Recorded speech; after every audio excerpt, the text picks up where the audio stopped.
Hi everyone, this is Murat KARPINAR. Today we will talk about the theory of relativity.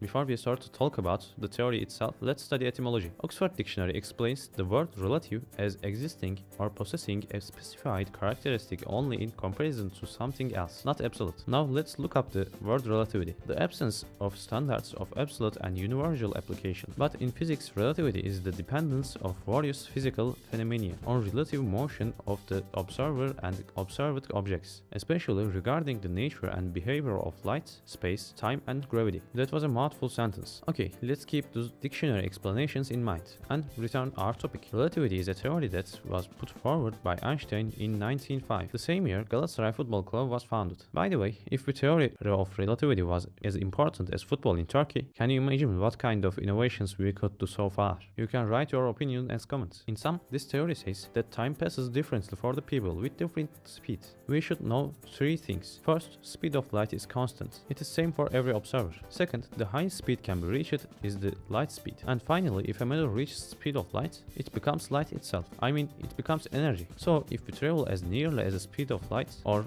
if we travel to another planet in which gravity is stronger, time will slow down for us. We will not feel this difference because the neurosynaptic cells in our brains, which enables us to think, will also slow down. So others in other planets or people who move slower will be able to see the difference. Here comes to the twin paradox. Imagine that there is a twin. One of them enters a spaceship and starts to move in almost speed of light. The other sibling stays on Earth. When spaceship returns, they will not be at the same age. The one who stays behind will be years older. But for the one who travels in the ship, only a few minutes or hour passes. This is the relativity. Time passes for the siblings differently. In fact, the main thing that affects time is not speed, but the gravitational force that changes with speed. So if you decide to hang out in nearly a light speed for a short period of time, beware. Everyone that you love may die or getting old till you come back. Okay then, that's all for now. I hope you could plant a tiny seed of curiosity in your minds. See you in the next videos.